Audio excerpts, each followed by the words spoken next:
We've been trying to stay on the Sudan story, which is undercovered for various reasons, not the reasons the Zionists would like to tell you, but we will get into that a little bit. Something that's getting more attention right now than it has in the past is the UAE funding of the RSF. Look, there are a lot of videos circulating of what's going on in Sudan right now. We can't show them. They're horrible. Mass executions, like real films of people Oh just yeah. being gunned down, massive numbers of civilians. Human Rights Watch. A flurry of videos shows rapid support forces in Sudan carrying out extrajudicial killings and attacking apparent civilians fleeing North Darfur's capital, Al Fashir, following the takeover of the city by the RSF. Urgent international action is needed. So they've had that city under siege for many months. We covered that. They actually built a sand barrier around the city so that people couldn't escape. And people were reduced to eating animal feed. It was not fit for human consumption. A lot of people were getting sick and dying just from eating that. So here's, surprisingly enough, I must say, Sky News has been one of the best sources of information on what's going on in Sudan. They have on-the-ground reporters. They've done a lot of good stuff on this. As the civilians poured into Tawila, so did some army soldiers, who surrendered their arms and took safe passage out of Al Fashir, leaving close to 200,000 people behind, to face ethnic violence and summary executions at the hands of the RSF. With burnt roads leading out of the city and so much bloodshed that red-stained streets can be seen from space, after 24 hours of silence, Army Chief Abdel Fattah al-Burhan finally addressed the nation. Everyone is following what happened in Al Fashir. The leadership there, including the Security Committee, estimated that they should leave the city due to the systematic destruction and killing of civilians it was subjected to. Insiders tell Sky News that the army accepted an indirect deal with the RSF to facilitate safe passage for their soldiers, leaving civilians in North Darfur's capital to their fate. This wouldn't be the first time that the army withdraws from key cities in Darfur at critical moments. In the past, we've investigated the army cutting deals with the RSF just as these cities are about to fall. One of the first towns in North Darfur to fall to the RSF in this war faced similar brutal ethnic violence in the wake of military collapse, with the army abruptly withdrawing from Kutum's garrison. All of the army's intelligence withdrew before the attack. Soldiers were meant to be part of the defense. In North Darfur, we met a commander fighting for Al Fashir just weeks before it fell. Al Fashir is the ultimate symbol for us, he says. We tell our soldiers to fight until their last breath. Now, as the RSF celebrates their capture of the entire Darfur region, it's slowly emerging who stayed until their last breath and who left the city behind. And this is a tweet that came out after the fall of the city. Saham Hassan, a former member of Sudan's parliament who ran community kitchens to feed the hungry and starving in her home city of Al Fashir, was executed by RSF militiamen earlier today. That's just one of the many horrors going on there. Now, they mentioned how you could see the blood from space. There's the Humanitarian Research Lab at Yale. They've done some very good work on this. And if you look at the picture, they've enlarged it there. You could just see the blood stains there in the street. And you can also see where bodies have been piled up with blood stains next to them. Just absolutely horrible. This is Chris Van Hollen. As we witness horrific scenes in Al Fashir, the UAE continues arming the RSF, which the U.S. has determined is committing genocide. Enough. We must pass my bill to block arms sales to the UAE until it stops fueling the RSF's war crimes in Sudan. And this is over a Wall Street Journal article. The Wall Street Journal actually did a very good, and as far as I know, and I've been following this story for a couple of years now, this is the most comprehensive mainstream media article to come out yet, really exposing the fact that the UAE is behind the RSF. How UAE arms bolstered a Sudanese militia accused of genocide. Separate reports, including from the Defense Intelligence Agency and the State Department's Intelligence Bureau, show an increase in the flow of material from the UAE to the rebel rapid support forces since the spring, according to U.S. officials familiar with the intelligence. The material includes the advanced Chinese-made drones, along with small arms, heavy machine guns, vehicles, artillery, mortars, and ammunition, the officials said. The UAE has shipped arms into Sudan to shore up the RSF after a string of setbacks that culminated with the militia losing control of the capital, Khartoum, in March. Rearmed, the militia survived that potential turning point in the war and launched a renewed offensive against the government that triggered some of the worst destruction of the 2-year war. The war has killed as many as 150,000 people and left one of Africa's largest countries in a strategically important region on the verge of becoming a failed state. The Biden administration had accused both sides of war crimes and the RSF of genocide and crimes against humanity, including rape and ethnic cleansing. The UAE's shipments of weapons had frustrated U.S. officials hoping to contain the war. The latest round of talks, hosted by the U.S. to arrange a ceasefire, ended Friday in failure. Quote, the war would be over if not for the UAE, kind of like the Ukraine, huh? Said Cameron Hudson, a former chief of staff to successive U.S. presidential special envoys for Sudan. Quote, the only thing that is keeping them in this war is the overwhelming amount of military support that they're receiving from the UAE. The increase in UAE weapons deliveries was corroborated by Libyan, Egyptian, and European officials familiar with the situation. The UAE is betting on the RSF to help protect Emirati interests in Sudan. The country is strategically located on the Red Sea, where the Sudanese government canceled a $6 billion Emirati port deal last year and has vast resources of gold, much of which has historically been exported to Dubai. The UAE has invested billions of dollars in the country. The UAE first delivered arms to the Sudanese faction 2 years ago through Chad, the Wall Street Journal reported at the time. The UAE at that time said the cargo planes sent to Chad had a humanitarian purpose.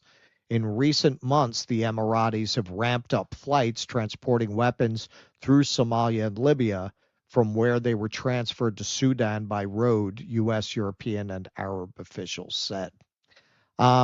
So, yeah, there has been a lot of good reporting on the overall strategic value of Sudan to UAE.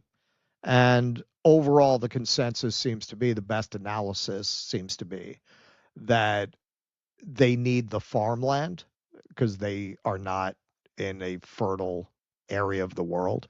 And also there are a lot of mineral resources there, gold being the principal one, and that's a main business that they're in. They're trying to establish some kind of an imperial relationship to Sudan to make themselves bigger players in the region, on a par with Saudi Arabia and Turkey. And they're arming this group so that they have their interests protected. That article also mentions that the government, the RSF, to be clear, the rebels, the actual Sudanese government, canceled a port. So they have people in charge that they can control. They're not going to get their ports canceled like that. And what's a little genocide on the way to empire? So Congresswoman Sarah Jacobs, have you heard of her? There are so many of these Congress people, man. Do you know Well, who she yeah, is? she's the one. Yeah, she's the trans one that Nancy Mace made a big deal about the bathroom thing. Oh, really? Yeah, I'm pretty sure that's Sarah that's her. Jacobs. Yeah. Is that? Yeah. I want to Okay. be clear. I don't want to get her kicked out of a bathroom You're for no gonna get her reason. kicked out of a bathroom there. Yeah. Tell us No, in the wait a minute. It's chat. not her. Who's the Yeah, one? I didn't No, think okay, so that's so. I not the didn't right. think so. All right. No, So that's McBride, right? Isn't that Sarah McBride? Sarah McBride. Yes. Yeah, All right. yeah. All right. I retract that. I Retract that. Yeah, Yeah. we're gonna get sued. Yeah. I Do want Sarah Jacobs to be able to shit in peace. she's gonna go to the bathroom. The security's gonna come for her now because of you. Yeah. They Do watch us you- on their phones. There, Yeah, the security. I've never heard of her, man. I'm gonna look into whether we can get her. I mean, it's a long shot, but this is good that she's sponsoring this. Apparently, Van Hollen is also sponsoring something. The UAE needs to be held accountable for its arming of the genocidal RSF. That's why I've introduced my Stand Up for Sudan Act that would block sales to the UAE until they stop sending weapons to the RSF. Rashida Tlaib, of course, weighing in on this. I am horrified by the RSF's mass killings of civilians in Al Fashir, Sudan. We must do everything in our power to stop this genocide, including cutting off all weapons sales to the UAE, who are arming and funding this ethnic cleansing. Now, Ilhan Omar weighed in, and she got a very predictable response from Fredo. Fredo, of course, being Chris Cuomo. Sudan is facing the world's worst humanitarian crisis and a genocide. Tens of thousands dead, 12 million displaced. The images of the RSF seizing Al Fashir are horrific. The UAE and other arms dealers to the RSF and RSF-aligned militias must be held accountable. So now, what would the most thuggish, most piggish propagandists on earth, how would they respond to a horrific genocide in Africa? If your answer is to make it all about them, you'd be right. You'd be right. Yisrael High account. Graphic warning. There has been no news about genocide in Sudan. I mean, except in every single outlet that you could name. I had quite a wide variety of articles to choose from to do this segment. But okay. There have been no news about the genocide in Sudan, and we all know the reason why. These killings are courtesy of the Islamist RSF. The war in Sudan is between the Sudanese armed forces and the paramilitary RSF. The conflict, which began in April 2023, is a power struggle between the leaders of these two groups. Well, you're right about that last part, but you're completely wrong about pretty much everything else. Now, the idea that the media is very shy about representing Islam in a negative light, that's a pretty funny thing to assert. The media, both in entertainment and news, has certainly never been shy to portray Muslims in a negative light, as we saw for several seasons in the deeply Islamophobic show Homeland, which was a big hit on our fair shores. Or more recently, every outlet reported Israeli hostages and Palestinian prisoners, even though 1,700 of the 2,000 people that Israel released were being held with no charges. There are over 200 children in Israeli detention. If those are not hostages, what are they?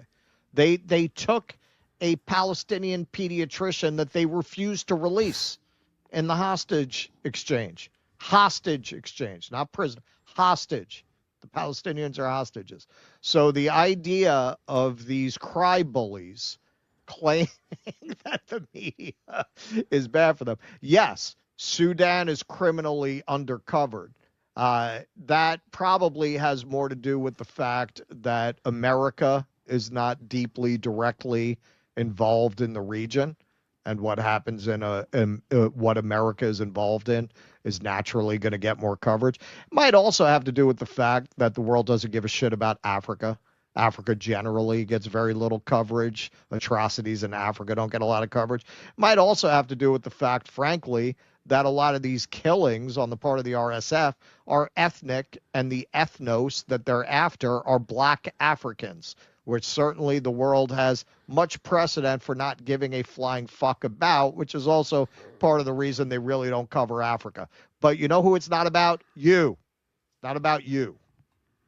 Right. So Chris Cuomo, he's been going berserk about his granny killing, woman molesting brother going down in flames. It's his whole account is Islamophobia, just unabashed Islamophobia, one after another. Chris Cuomo is just going nuts. The Nepo baby not getting his way is going crazy. Islamists don't want them there or here, he responds. Islamists. Well, that's interesting. So somebody asked, Grok, is the RSF an Islamist movement or made up of Islamists, or does Cuomo here not know what he's talking about? Mecca Hitler responds, the rapid support forces in Sudan aren't an Islamist movement. Their ideology leans towards secular Arab tribalism, and they've actively detained Islamist leaders opposing them. Originating from Janjaweed militias, RSF's conflict with the Sudanese armed forces stems more from power struggles and ethnic tensions than religious ideology, though both sides are Muslim majority. Cuomo seems off base if targeting RSF as Islamists, as evidence shows RSF resisting Islamist influence. This is how deeply ignorant and racist these people are. They impart Islamist motives to anyone who's a Muslim. Right. So would you impart to all Israelis that they're motivated by extremist religious fanaticism? I mean, they're driven by extremist racist fanaticism. Most of them are secular. But this is the picture that they want to paint. If there is violence involving Muslims, they're jihadis, and they have no idea what the fuck they're talking about. I mean, you would think Cuomo, who has spent his career trying to live down the Fredo nickname, would maybe do like, he could have gone to Grok. This guy did. It's not even like he had to do a lot of work to find out he has no idea what the fuck he's talking about. But this is what they do. And the idea of Zionists coming out and saying, oh, yeah, no, there's a bias in favor of Muslims. How's the weather that far up your own ass? Well, Chris Cuomo is just subtweeting his brother's failing campaign. Like he's clearly just like, blowing these Islamophobic dog whistles to remind his followers, if they live in New York City, that, an Islamist is about to become the mayor if people don't vote for his raping murderer brother. Right. Yeah. So that's clearly what he's up to there. For those who don't know, a subtweet is when you mean your tweet at a person who you don't mention. That's what. Right. So that's what that is. Right. That's what he's doing. As for the RSF and the UAE, obviously we should suspend any arms shipments to them, and that they really are like a burgeoning empire. Misty on her show had Brad Pierce on, who's an independent journalist, for a really great conversation about this, and he talks about how, yes, they are a burgeoning imperial power who really do see Africa as their domain. So yes, this is definitely imperialism in the making, for sure. That's exactly what it is. And, you're getting a front row seat to it in Sudan. And so, it's a no-brainer that we should suspend those arms sales. Of course. But at the same time, they'll say, nobody's talking about it. They're talking about it. They're introducing bills to try to stop arms shipments to the UAE, even though we are not directly involved. Right. Yeah, I can't wait to see Gunther Eagleman's take on the Stand Up for Sudan Act. I wonder what that'll be. See what Tim Pool has to say about that. Yeah, I don't think they'll have anything to say about it. Please clap.